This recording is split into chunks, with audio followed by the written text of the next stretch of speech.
Good evening and welcome to Tucker Carlson Tonight. If there's one lesson of this weekend's March for Our Lives, it's that ending violence in America is easy. So easy that even children know how to do it.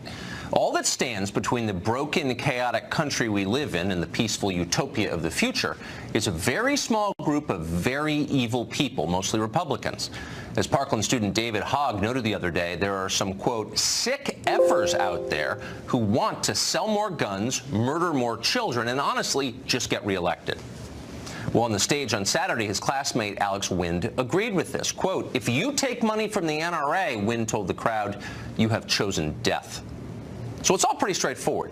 If the NRA wasn't so blindly committed to killing children, if they didn't enjoy murder for its own sake, we wouldn't have school shootings in the first place. It's that simple. Speakers of the march told us that repeatedly, and the media dutifully amplified that message and formed a protective ring around the activists. As Politico reporter Ben White put it, quote, the sickening efforts to slime, undermine, defame, and dehumanize these young people betrays an enormous amount of fear. In other words, shut up, America. Don't ask questions. The kids know what they're doing. But do they know what they're doing? This weekend, Vox.com ran a story with this title: I've covered gun violence for years. The solutions aren't a big mystery. The piece was written by someone called German Lopez, whom Fox.com identified as, quote, a senior reporter. Lopez graduated with a journalism degree from the University of Cincinnati in 2012. He's still in his 20s. I've covered gun violence for years, maybe an overstatement. Nevertheless, Lopez approached this subject with all the self-confidence of an eminent research scientist wading in data. What America likely needs, Lopez concluded, is something more like Australia's mandatory buyback program, essentially a gun confiscation scheme paired with a serious ban on specific firearms, potentially including all semi-automatic weapons. All semi-automatic weapons? There are more than 100 million of those in the United States right now, and the overwhelming majority of them are sitting in the bedroom closets of law-abiding Americans who've done nothing wrong and don't have plans to do anything wrong. So how exactly would we confiscate all those guns? Somebody would have to go door to door to take them by force, arresting anyone who resists. In the name of ending gun violence, people would be shot to death. There's no question about that. So who exactly is going to do it? Local police, the FBI, Delta Force? German Lopez of Vox did not volunteer for that job himself. Instead, he blamed the NRA for blocking the whole idea. Quote, the Supreme Court and U.S. lawmakers, backed by the powerful gun lobby, particularly the NRA, widely agree that the Second Amendment does put barriers on how far restrictions can go. Wait, we've got news here. The Supreme Court, according to Vox, is also in the pocket of the NRA. Is there evidence of that? Which justices are taking gun money exactly? Or is Vox just throwing out that claim because all decent people who live in big cities already know the NRA is evil, so why get hung up on details? This is the problem with letting children write news stories. The articles tend to be dumb, and intentionally or not, they tend to be inaccurate and dishonest. Worst of all, they tend to reinforce the fantasy that complex problems have simple solutions, because that's what most children believe. In real life, nothing is simple. We don't really know why the incidence of school shootings has risen, even as the proportion of households with firearms has dropped. We ought to do our best to find out. The self-righteous kids screaming at you on television over the weekend aren't helping at all. Erica Thomas is a Georgia State representative and an advocate of gun control, and she joins us tonight. Representative Thomas, thanks for coming on. Thanks for having me, Tucker. So what do you think would happen if we tried to confiscate so-called assault weapons from law-abiding Americans? How would people respond? Well, I think yes, it's about how people will respond. But let's look at what happened back in 1994 when we had a ban on assault rifles. When mass shootings went down by 43%.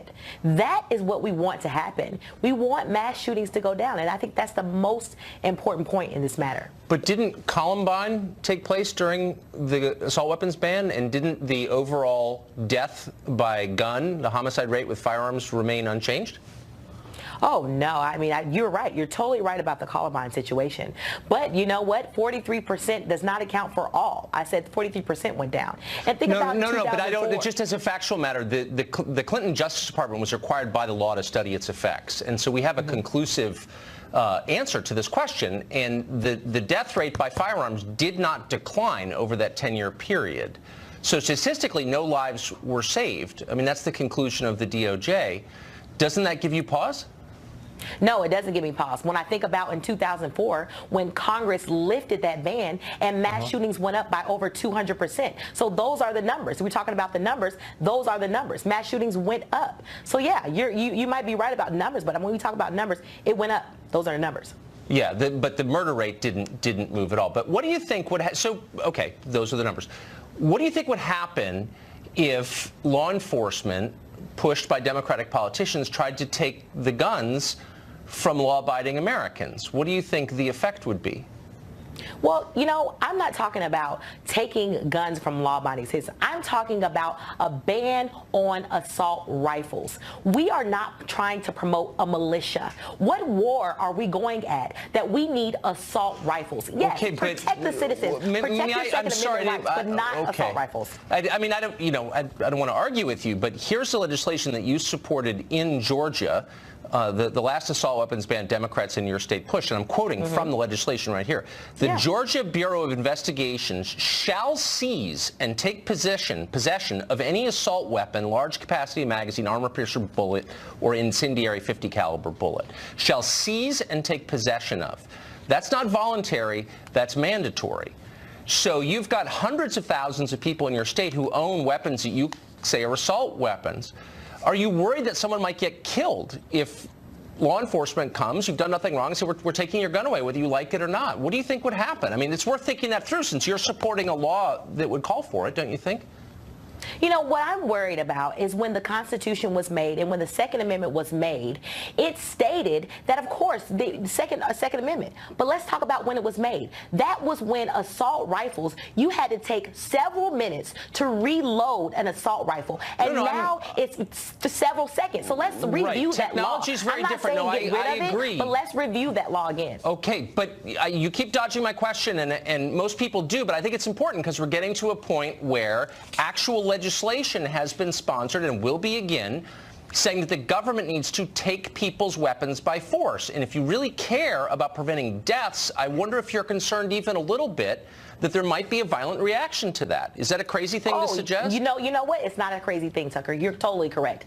By force is not what we want to do. That's what the law says. Hold on, that's the law that you supported. I live in Georgia, and in Georgia we are a red state. I'm not about taking anything by force. I'm not about. Then why did you support a law that says that the state shall seize and take possession of these guns? What I support is saving lives. And what saving lives is ban on assault rifles. These kids are out here and they are stating that we need to put a ban on assault rifles. Okay, I understand. I mean, I think we both agree. We're both against killing, of course.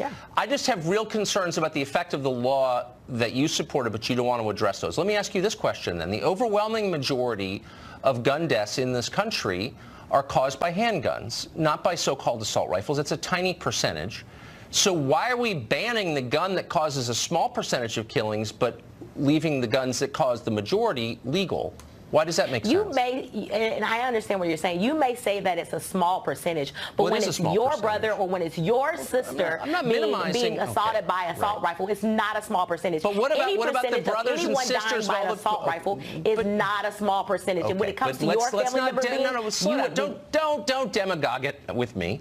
I'm not demagoguing. I'm not in any way downplaying the significance of anyone. No, hold on. I'm not downplaying the significance of anyone's death, of course. I'm as concerned as you are. I'm just wondering why, since assault rifles, relatively speaking, cause few deaths, handguns cause the overwhelming majority of deaths, why are you not calling for banning handguns and seizing and taking possession of handguns? I don't know why, if you care so much about gun violence. But I would ask you the same question. Would you call for a ban on handguns? No, you wouldn't. So that's not the question at hand. The question at hand is a ban on assault rifles. People have a gun as a tool. Fewer American households have guns than they did 40 years ago, and yet the incidence of mass shootings is So why can we not put a ban on assault rifles? That's the question. Why not? Well, because you have over 100 million semi-automatic weapons in the United States right now. What do you do with those? Do you go to people's homes and take them? That's a real question. If people want to have assault rifles, join the military. Defend your country by joining the military. That is why we need assault rifles to defend our country, not to shoot our kids in America. That is what is happening. That is what happened at Parkland. I'm trying to ask you adult questions. You can give up. You can give up if you want.